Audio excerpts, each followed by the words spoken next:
नाना के घर। गर्मियों में शूरिक और मैं नाना के घर गए थे। शूरिक मेरा छोटा भाई है।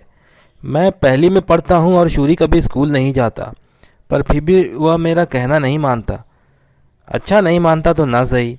नाना के घर पहुँचते ही हमने सारा आंगन, सभी कोठरियाँ और अटारियाँ छान मारी। मुझे कांच का मर्तबान मिला और बूट पॉलिश की गोल डिबिया। शूरिक को दरवाजे का पुराना हैंडल मिला और दाएं पाँव का बड़ा सा रबड़ का जूता। अटारी पर तो मछली पकड़ने की बंसी की वजह से हमारी लड़ाई होते होते बची। मुझे ही पहले बंसी दिखी और मैं बोला, बंसी मेरी होगी। शूरिक ने भी बंसी देखी और चिल्लाने लगा, बंसी मेरी, बंसी मेरी।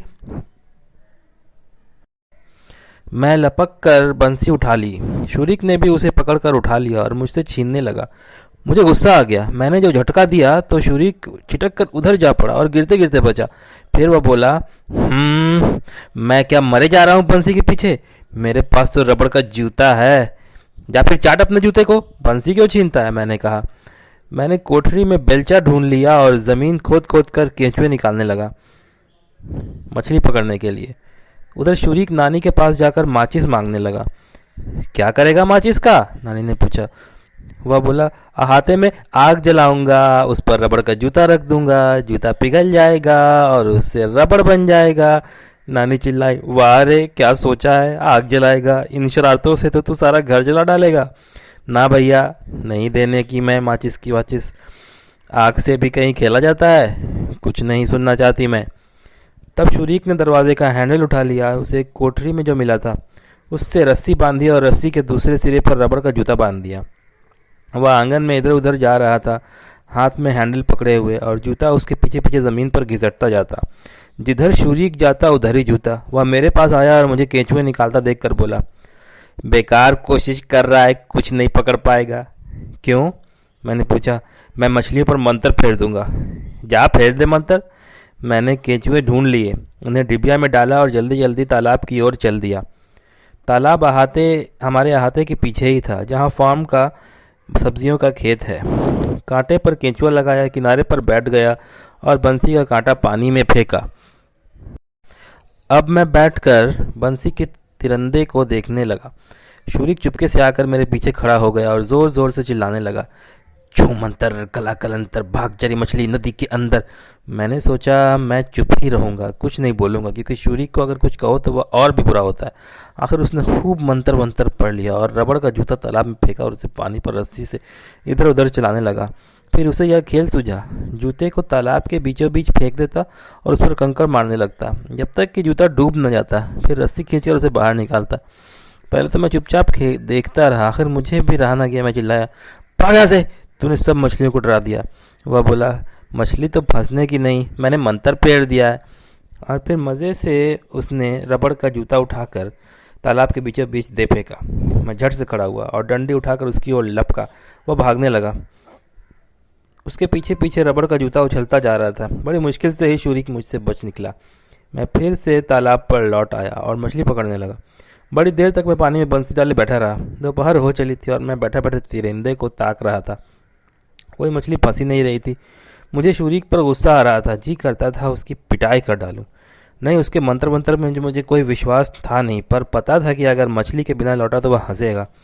मैंने क्या कुछ नहीं किया। किनारे से भी, दूर से भी कांटा फेंका और पास से भी, ज़्यादा गहराई पर भी और कम गहराई पर भी, पर कुछ बात नहीं बनी। आखिर मुझे भूख लगाई और मैं घर चल दिया। दूर से ही मुझे ठक ठक की आवाज़ सुनाई दी, मानो कोई फाटक पर कुछ ठोक रहा हो। पास जाकर देखा, शूरिक वहाँ लगा हुआ था। कहीं से उसने हथौड़ी और कीलें ढूंढ ली थी और फाटक पर दरवाजे का हैंडल लगा रहा था। यह किस लिए लगा रहा है? मैंने पूछा। मुझे देखकर वह खुश से हो गया। हा हा, आ गया मछेरा, कहाँ है तेरी मछली? मैं बोला, तू यह हैंडल क्यों लगा रहा है? यहाँ एक लगा हुआ तो है। कोई बात नहीं, कहीं एक टूट गया तो दूसरा काम आएगा, उसने जवाब दिया। हैंडल लगाने के बाद उसके पास एक कील बची रही। बड़ी देर तक वो सोचता रहा कि उसका क्या करे। उसे यूं ही फाटक में ठोक देना चाहता था, पर फिर उसके दिमाग में एक बात आई। उसने रबड़ के जूते का तलवा फाटक से सराया और उसमें कीले ठोकने लगा। अरे यह किस लिए? मैंने पूछा। ऐसे ही कुछ करना बेवकूफ़ी है, मैंने कहा। अचानक देखा नाना जी काम से आ रहे हैं। शूरिक डर गया, रबड़ का जूता उखाड़ने लगा, पर वो उखड़ता ही नहीं था। फिर वह जूते के सामने खड़ा हो गया। नाना जी पास आकर बोले, शाबाश बच्चों, आते ही काम में लग गए। यह दूसरा हैंडल लगाने की किसे सूझी? शूरिक को, मैंने कहा। नाना जी मुस्कुरा दिए और बोले, अच्छा चलो, अब हमारे पाठक पर दो दरवाजे होंगे, दो हैंडल होंगे। कभी कोई छोटा सा आदमी आ निकला तो ऊपर वाले हैंडल तक तो उसका हाथ जाएगा नहीं, सो वह नीचे वाला हैंडल पकड़कर फाटक खोल लेगा। तभी नानी जी की नज़र रबड़ के जूते पर पड़ी। अरे यह क्या? मेरी हंसी फूटी। मैंने सोचा बस अब नाना जी शूरिक की खबर देंगे। शूरिक का मुंह लाल हो गया, उसकी समझ में नहीं आ रहा था कि क्या कहें। नाना जी बोले, क्या है भैया, यह शायद चिट्ठियों के बक्से की जगह लगाया है तुमने। डाकिया आएगा, देखेगा घर पर कोई नहीं है, चिट्ठी जूते में ठूस देगा और आगे चला जाएगा। वाह, कितनी दूर की समझ है तेरी। मैंने अपने आप ही यह सब सोचा है। शूरिक ने डींग मारी। सच? हाँ बिल्कुल सच है भाई। वाह, क्या कहने हैं तेरे। खाने के वक्त नाना हैरानी दिखाते हुए नानी को जूते की बात बताते रहे। ज़रा सोचो तो, कितना होशियार बच्चा है, कितनी दूर की सूझी है इसे। तुम्हें विश्वास भी नहीं होगा कि वह रबड़ का जूता फाटक पर लगा दिया। देखा तुमने, मैं कब से कह रहा हूँ कि लेटर बॉक्स लगाना चाहिए, पर यह ख्याल नहीं आया कि रबड़ के जूते से ही काम चल सकता है। अच्छा अच्छा, मैं लेटर बॉक्स ख़रीद लाऊंगी। अभी ये जूता टंगा रहे, नानी ने मुस्कुराते हुए कहा। खाना खाकर शूरिक बगीचे में गया और नाना बोले, हाँ भाई, शूरिक ने तो अपनी होशियारी दिखा दी। अब निकोल का तू बोल, तूने क्या किया? बता दे, नाना का दिल खुश कर दे। मैं मछली पकड़ने गया था, पर मछली कांटे पर आती ही नहीं। मैंने कहा, कहाँ पकड़ रहा था? तालाब में। अरे वहाँ कहाँ मछली आई? यह तालाब तो अभी थोड़े दिन पहले बनाया गया है, वहाँ तो तुझे अभी मेंढक भी नहीं मिलेगा। तू भैया आलस मत कर और नदी पर चला जा, वहाँ पुलिया के पास बहाव तेज़ है, बस वहीं मछली पकड़ना। नाना जी काम पर चले गए। मैंने बंसी उठाई और शूरिक से कहा, चल नदी पर चलें, मिल के मछली पकड़ेंगे। आहा, डर गया, अब खुशामद कर रहा है। वह बोला, खुशामद का है कि ताकि मैं मंत्र न पढ़ूं। पढ़ ले जितना पढ़ना है। मैंने केचुओं वाली डिबिया ली, मछली डालने के लिए कांच का बर्तमान उठाया और चल दिया। शूरिक भी मेरे पीछे पीछे आने लगा। नदी पर पहुंचकर मैं पुलिया से थोड़ी दूर किनारे पर बैठ गया। वहाँ नदी का बहाव तेज़ था। मैंने बंसी का कांटा नदी में फेंका। शूरिक मेरे इर्द गिर्द चक्कर लगा रहा था और बुदबुदा रहा था, छू मंतर कला कलंतर, भाग जाए मछली नदी के अंदर। थोड़ी देर चुप रहता और फिर शुरू हो जाता, छू मंतर कला कलंतर। अचानक मछली कांटे में फंस गई। मैंने झटके से बंसी खींची, मछली हवा में चरमराई, कांटा उसके मुंह से निकल गया और वह तट पर गिर पड़ी। पानी के ऐन पास ही उछलने लगी। शूरिक चिल्लाया, पकड़ उसे, पकड़। लपक कर मछली के पास गया और उसे पकड़ने लगा। मछली किनारे पर उछल रही थी और वह पेट के बल उस पर गिर रहा था। पकड़ ही नहीं पा रहा। मछली पानी में वापस ही चली गई। आखिर उसने मछली पकड़ ली। मैंने मर्दबान से में पानी भरा। शूरिक ने मछली को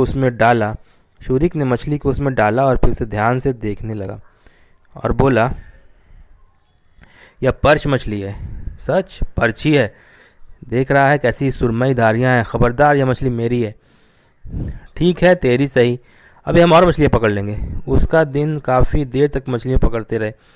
हमने 6 पर्च मछलियाँ, 4 गज़न और 1 रफ मछली भी पकड़ी। लौटते समय शूरिक ही मर्तबान उठा लाया, मुझे हाथ ही नहीं लगाने दिया। वह बहुत खुश था और उसे यह देखकर ज़रा भी अफसोस नहीं हुआ कि फाटक पर जूते की जगह हरे रंग का नया लेटर बॉक्स लगा हुआ है। ठीक है, यह बक्सा तो जूते से अच्छा ही है, उसने कहा। वह जल्दी जल्दी नानी को मछलियाँ दिखाने अंदर चला गया। नानी ने हमें शाबाशी दी। फिर मैंने शूरिक से कहा, देखा, तू मंत्र वंत्र पढ़ रहा था, तेरे मंत्र बेकार हैं, मैं जादू टोनों में विश्वास नहीं करता। तू सोचता मैं विश्वास करता हूँ? वो तो बिल्कुल जंगली लोग और बूढ़े बुढ़ियाँ ही इन बातों में विश्वास करते हैं। यह सुनकर नानी को बड़ा मज़ा आया, क्योंकि नानी थी तो बूढ़ी, पर उन्हें भी जादू टोने में विश्वास बिल्कुल नहीं था।